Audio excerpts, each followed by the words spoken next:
दोस्तों आज के वीडियो में हम बात करेंगे टाटा पावर के बारे में।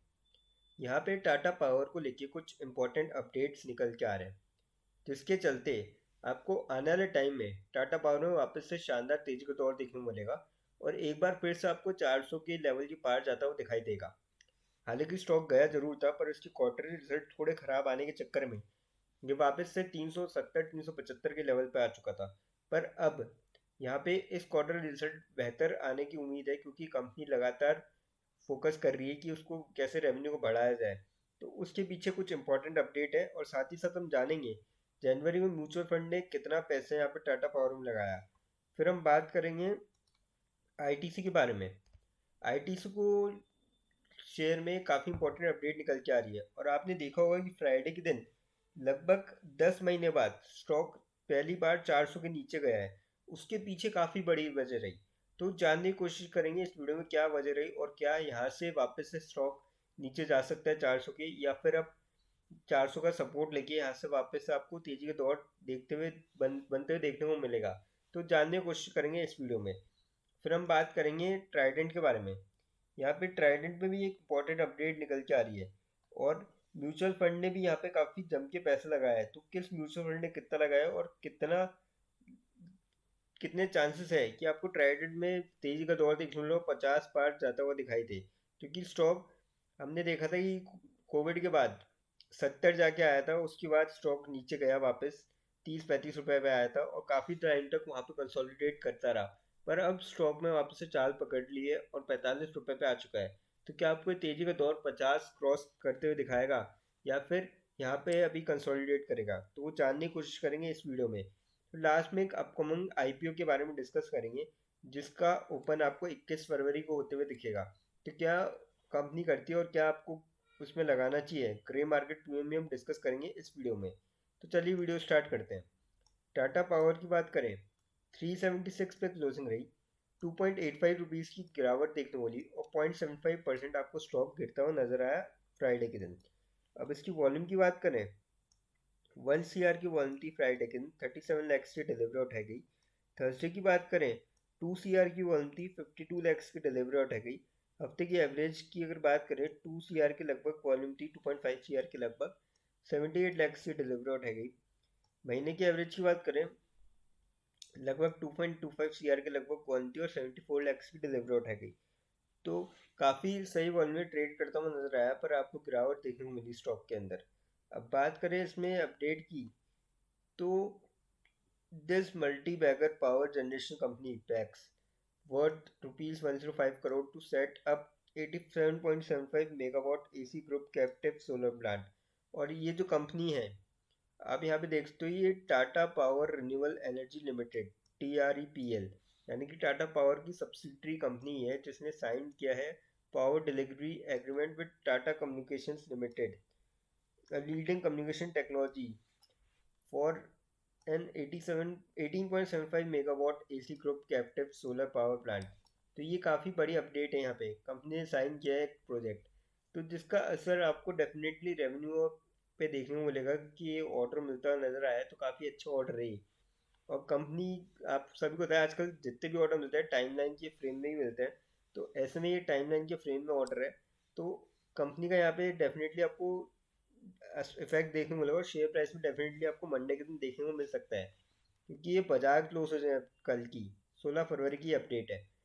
अब इसके अगर शेयर होल्डिंग पैटर्न में आप नज़र डालें, तो यहाँ पे 69 म्यूचुअल फंड ने जनवरी 2024 में अपनी होल्डिंग्स बढ़ाई है और जबकि 28 कंपनी ने यहाँ पे सोल्ड किया है। और अगर आप देखोगे तो Quant ELSS tax saver growth ने यहाँ पे 2,60,000 शेयर्स यहाँ पे खरीदे हैं, 26 लैक्स, और जो कि 0.8% होता है।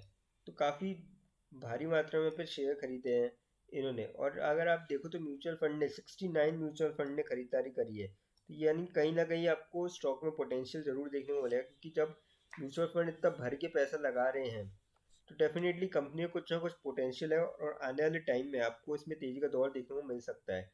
तो ऐसे में आप यहाँ पे निवेश करके चल सकते हैं। अब बात करते हैं आईटीसी के बारे में। 404.6 पे क्लोजिंग रही, 0.7 रुपीज़ की तेज़ी देखने को मिली और 0.17% आपको स्टॉक चढ़ता हुआ नजर आया। बात करें इसमें वॉल्यूम की, 4 CR की वन थी, 3 CR की डिलीवरी उठाई गई फ्राइडे के दिन। थर्सडे की बात करें, लगभग 2 CR की वन थी, 1 CR की डिलीवरी उठाई गई। हफ्ते की एवरेज की बात करें, इधर भी लगभग 2 CR की वन थी, 1 CR की डिलीवरी उठाई गई। महीने की एवरेज की बात करें, 2 CR की वन थी और 1 CR की डिलीवरी उठाई गई। तो काफ़ी बढ़िया ऑयल में आपको स्टॉक ट्रेड करता हुआ नजर आया। अब इसमें अपडेट की बात करें, ITC food sales dairy and beverages segment to grow amid inflation relief, यानी कि इन्फ्लेशन रिलीफ होने के बाद बेवरेजेस और जो फूड का है वो ग्रो करता हुआ नजर आएगा, जिसका असर आपको रेवेन्यू और प्रॉफिट पे डेफिनेटली आपको देखने को मिलेगा, क्योंकि आईटीसी ने जो एफएमसीजी का जो इनका जो पार्ट है वहाँ से अच्छा खासा कंट्रीब्यूशन आता है इनके नेट प्रॉफिट और रेवेन्यू पे। तो ऐसे में ये जब सही होगा, इन्फ्लेशन के बाद जब रिलीफ मिलेगा, तो डेफिनेटली आपको अच्छा खासा यहाँ पे रेवेन्यू ग्रोथ देखने को मिलेगी। अब बात करें कि 400 नीचे ये ज़्यादा नज़र आया था 10 महीने पहली बार। तो यहाँ पे जो BAT है, BAT यानी कि bank of America and Citi, to help its trim its share holding in the hotels to cigarette conglomerate according to reports. यानी कि ये अपने आईटीसी में अपना कुछ स्टेक बेचना चाह रहे हैं, स्टेक कम करना चाह रहे हैं, तो जिसका असर अभी तो रिपोर्ट से है, तो जिसका असर आपको देखने वाला स्टॉक 400 से नीचे आपको जाता हुआ नजर आया। और अगर ये बेचते हैं कुछ स्टेक, तो आपको थोड़ी बहुत गिरावट देखने को मिल सकती है, पर इतनी ज़्यादा गिरावट देखने को नहीं मिलेगी, क्योंकि जनवरी में म्यूचुअल फंड ने यहाँ पे भर के पैसा लगाया है। 145 म्यूचुअल फंड ने यहाँ पे खरीदारी करी है, जबकि 63 ने यहाँ पे सोल्ड आउट किया था जनवरी 2024 में। तो इसका असर आपको ज़्यादा देखने को मिलेगा, स्टॉक में आपको हल्का फुल्का जरूर देखने को मिल सकता है, पर भारी मात्रा में देखने को नहीं मिलेगा, क्योंकि म्यूचुअल फंड ने अगर भर के पैसा लगाया तो कुछ ना कुछ सोच समझ के ही लगाते हैं। तो जिसका असर आपको तेजी के होते हुए देखने को मिलेगा, अगर ये रिपोर्ट सही नहीं हुई तो। अगर रिपोर्ट सही होती है तो आपको थोड़ी बहुत गिरावट देखने को मिल सकती है, तो आप उस डिप का फायदा उठा के बाय कर सकते हैं। और बाकी अगर जिनके पास है उनको यहाँ पे होल्ड करना चाहिए, क्योंकि कंपनी काफ़ी बढ़िया है। अब बात करते हैं ट्राइडेंट के बारे में। 45.2 पे क्लोजिंग रही, 1.7 रुपीज़ की तेजी देखने को मिली और 3.91% आपको स्टॉक चढ़ता हुआ नजर आया फ्राइडे के दिन। अब इसमें वॉल्यूम की बात करें, 4 CR की वन थी फ्राइडे के दिन, 1 CR की डिलीवरी उठाई गई लगभग। थर्सडे की बात करें, 1 CR की वन थी, 46 लैक्स की डिलीवरी उठाई गई। हफ्ते की एवरेज की बात करें, 2 CR की वन थी, 68 लैक्स की डिलीवरी उठाई गई। महीने की एवरेज की बात करें, 3 CR की वन थी और 1 करोड़ की डिलीवरी उठाई गई। तो काफ़ी बढ़िया वन में स्टॉक आपको ट्रेड करता हुआ नजर आया।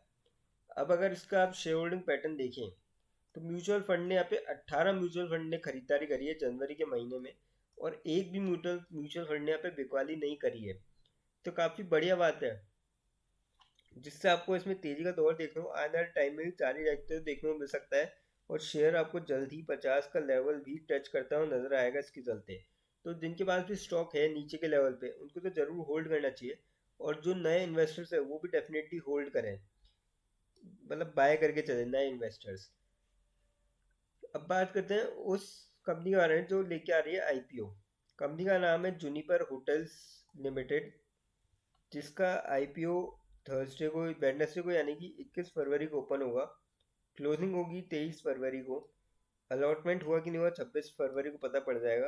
अगर नहीं हुआ है तो 27 फरवरी को बैंक में रिफंड आ जाएंगे, और अगर हुआ है तो 27 को ही आपके डीमेट अकाउंट में शेयर क्रेडिट हो जाएंगे। 28 फरवरी को स्टॉक मार्केट में लिस्ट होता हुआ नजर आएगा। अब बात करें, रिटेल इन्वेस्टर मिनिमम एक लॉट अप्लाई कर सकता है 40 शेयर का 14,400 रुपये का। इसका प्राइस बैंड रखा गया है 360 रुपये। और मैक्सिमम 520 शेयर अप्लाई कर सकते 13 लॉट, 1,87,200 रुपीज़ का। अब बात करते हैं, आपको नाम से समझ में आ ही गया होगा कि कंपनी करती क्या है। इनकॉर्पोरेट हुई थी 1985 में, और सितंबर 30 2023 में, यानी कि जो 6 महीने कंप्लीट होते, कंपनी ऑपरेट करती है 7 hotels and serviced apartment with a total of 1836 rooms.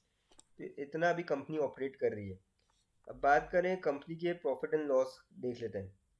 तो जो प्रॉफिट है कंपनी का, 31 मार्च 2021 में लगभग 200 करोड़ का लॉस था कंपनी को, जो कि 31 मार्च 2022 में घट के 188.03 करोड़ का, फिर 23 में 1.5 करोड़ का हुआ, और 2023 सितंबर तक यानी कि 6 महीने में 26.5 करोड़ का। आप सभी को पता है जब भी होटल इंडस्ट्री होती है वो स्टार्टिंग में कई टाइम तक लॉस मेकिंग ही रहती है। तो ऐसे में इसके आप देखो लॉस नैरो डाउन हो रहे थे, पर इस साल थोड़ा सा ज़्यादा लॉस हुआ है।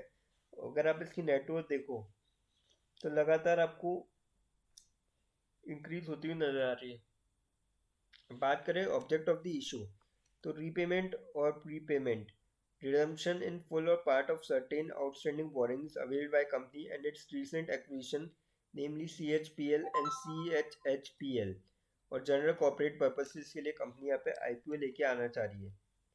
अब बात करें इसके जीएमपी की, अब यहाँ पे जीएमपी तो इसका काफ़ी कम है।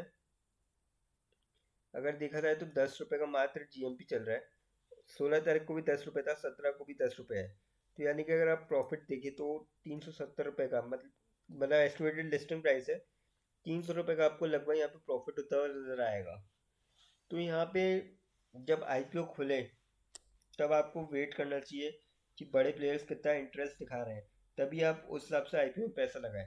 ले, लेकिन फ्रेंड्स, कोई भी इन्वेस्टमेंट करने से पहले अपने फाइनेंशियल एडवाइजर से कंसल्ट करें या फिर खुद की रिसर्च करें, क्योंकि वीडियो नॉलेज के पर्पज़ के लिए, इन्वेस्टमेंट पर्पज़ के लिए नहीं। वीडियो अच्छी लगी हो तो चैनल को लाइक और सब्सक्राइब जरूर करें, ताकि आने वाले टाइम में आपको और भी ऐसे अपडेट्स मिलते रहे। थैंक यू दोस्तों।